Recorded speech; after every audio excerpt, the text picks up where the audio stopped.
গত রবিবারে ও বাড়িতে ছিল না, তার জন্য আর তেমন কিছু রান্না হয়নি। ওই যা ঘরে ছিল টুকটাক তাই রান্না করে দিয়েছিলাম বাচ্চারা। তো হ্যাঁ, ওরা কিন্তু ভীষণ মিস করছিল পাপাকে। তো এই কারণে যেহেতু আজকে রবিবার, তো বাড়িতেই ছিল, সেই জন্য গেছিলো বাজারে। আর আজকে নিয়ে এসেছিলো হাঁসের মাংস। এটা কিন্তু আমার হাজব্যান্ডের ভীষণ পছন্দের একটা খাবার। ও অন্য কিছু তেমন একটা পছন্দ করে না, কিন্তু হাঁসের মিটটা ভীষণ পছন্দ করে। তো ওটা পেয়েছে, নিয়ে এসেছে, তো সেটাই আজকে রান্না করেছি। আর সোনা আজকে বলেছিল মাম্মি একটু ফ্রাইড রাইস করবে, অনেক দিন হয়ে গেছে ফ্রাইড রাইস করো না। তো আজকে কিন্তু একটু ফ্রাইড রাইস করবে, তো ওর জন্য আজকে একটু হালকা ফ্রাইড রাইস করে নিলাম। তবে রাইসটা বানাতে গিয়ে না, এই যে রাইসটা এবার এনেছে, এত ভালো সত্যি আমার ভীষণ পছন্দ হয়েছে রাইসগুলো।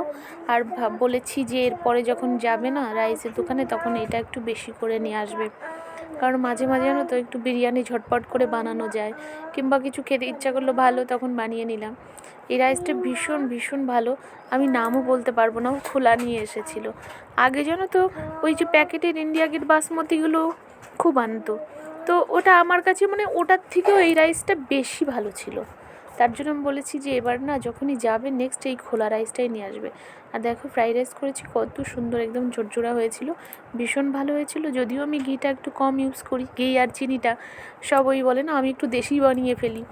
ঘি আর চিনিটা কম দিলে তাহলেই আমার হাজব্যান্ড একটু খেতে পারে, আর যদি মিষ্টিটা বেশি হয়ে যায় তাহলে ও একদমই খেতে পারে না। তো ওর কথা ভেবে একটু কম দিই।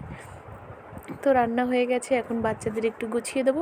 আর আজকে কিছুই করিনি, কারণ ওদের যদি চিকেন আর ফ্রাইড রাইস হয় তো আদার্স আর কিচ্ছু খেতে চায় না।